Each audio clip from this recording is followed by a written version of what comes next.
Welcome to CN சமையல். இன்றைக்கி வந்து நம்ம இளந்தோசை எப்படி ஊற்றுறதுன்னு பார்க்கலாம்.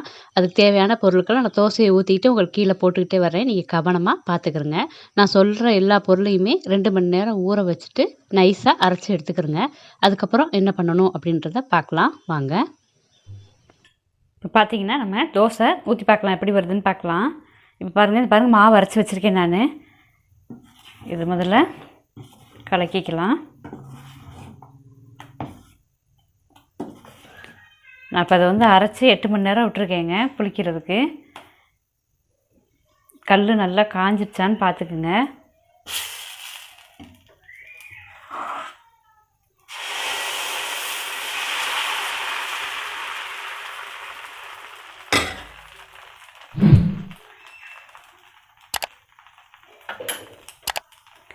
இது பார்த்தீங்கன்னா ரொம்ப மெதுவாக, அதாவது அடுப்பை ஹையாக வைக்காமல் கொஞ்சம் ஸ்லோ பண்ணி, ரொம்ப ஸ்லோவாகவும் இல்லாமல் நார்மலாக வச்சு அப்படியே ஊற்றுங்க, சரியாக வந்துடும்.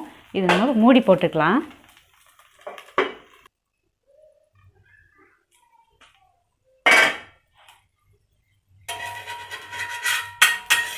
இது வந்து ரொம்ப முருகலாலாம் போடக்கூடாது, பார்த்தீங்களா?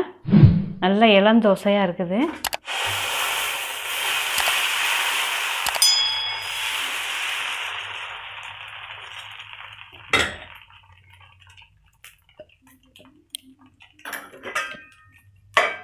இது பார்த்திங்கன்னா நம்ம வந்து ஊற வச்சுட்டு அதாவது 2 மணி நேரம் ஊற வச்சா போதும். ஊற வச்சதுக்கப்புறம் மாவு அரைச்சிட்டு 8 மணி நேரம் விட்டுருங்க.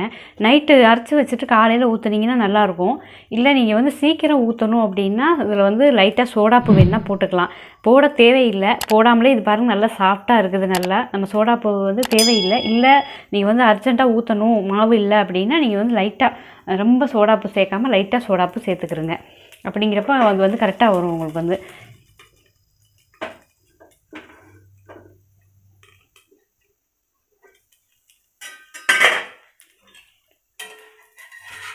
பார்த்தீங்களா, நான் வந்து எதுவுமே போடலைங்க. நல்லா நைட்டு வந்து புளிக்க வச்சுட்டு ஊற்றுனதுனால அருமையாக வந்திருக்குது. இது தேங்காய் பால் ஊற்றி சாப்பிட்டீங்க பார்த்தீங்களா, பார்க்கும்போதே தெரியும் இந்த இளந்தோசையில். இது வந்து முருகலாக வராமல் இந்த மாதிரி எடுத்திங்கன்னா அருமையாக இருக்கும்.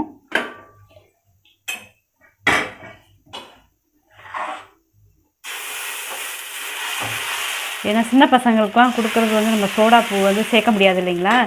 இது இப்படி ஊற்றணும் அப்படின்னா இது தாராளமாக சின்ன குழந்தைங்களுக்கெலாம் கொடுக்கலாம். இதில் வந்து கெடுதலாக எந்த எதுவுமே இல்லை, அவல் தான் சேர்த்துருக்கோம் லைட்டாக. அதனால் இது வந்து அவல் தோசைன்னு சொல்லலாம். ஏன்னா அவல் வந்து நான் நிறைய சேர்க்கல. இது இளந்தோசை வந்து எப்படி இப்படி இளந்தோசையாக ஊற்றுறாங்களே, இது எப்படி ஊற்றுறாங்க அப்படின்னு உங்களுக்கு தெரியாது இல்லைங்களா. அதனால தான் இந்த வீடியோ போடலான்னு சொல்லிட்டு போட்டிருக்கேன் நான்.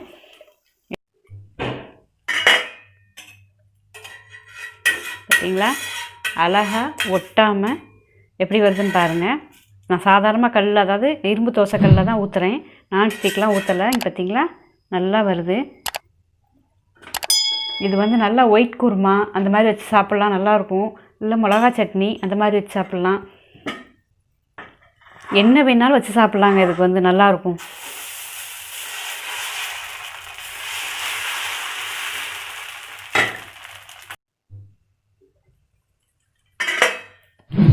இது பார்த்திங்கன்னா நல்லா தோசை ஊற்றும்போது கல் வந்து நல்லா கூட்டி வச்சுக்கோங்க அடுப்பை. அதுக்கப்புறம் கம்மி பண்ணிக்கிறங்க. அப்புறம் திருப்பி கூட்டி வச்சுக்கிறங்க. ரொம்ப குறைச்சி வைக்க வேண்டாம். டக்கு டக்குன்னு எடுத்துடலாங்க, ரொம்ப நேரம் ஆகாது. இது வந்து ஈஸியாக ஊற்றி முடிஞ்சிடலாம். அருமையாக வந்திருக்குதுங்க நமக்கு இளந்தோசை. நான் வந்து இது கூட கொஞ்சம் சிவப்பாக வந்துருச்சு எனக்கு. இன்னும் நீங்கள் வந்து சீக்கிரம் சட்டுன்னு எடுக்கலாம். அதை வந்து ரொம்ப சாஃப்டாக இருக்கும் பாருங்கள். பார்த்தீங்களா, நீங்கள் பார்க்கும்போதே தெரியும் தோசை எப்படி இருக்குது அப்படின்றது. தேங்காய் பால் ஊற்றி சாப்பிட்டோம் அப்படின்னா அருமையாக இருக்குங்க. தேங்காய் பால்னு இல்லை, எது வேணாலும் தொட்டு சாப்பிட்லாம். எல்லாத்துக்குமே தோசை வந்து அருமையாக இருக்கும். நீங்கள் ஹோட்டல்லாம் சாப்பிட்ருப்பீங்க, இளந்தோசை எப்படி ஊற்றுறாங்கன்னு தெரியாது இல்லைங்களா. இந்த மாதிரி தான் ஊற்றுவாங்க.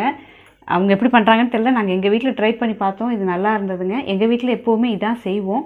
அதனால் உங்களுக்கு இதே காமிச்சிடலாம் அப்படின்ட்டு போட்டிருக்கேன். பெரும்பாலும் பார்த்தீங்கன்னா சிஎன் சமையலில் போடுறது எல்லாமே எங்கள் வீட்டில் செய்கிறது தான்.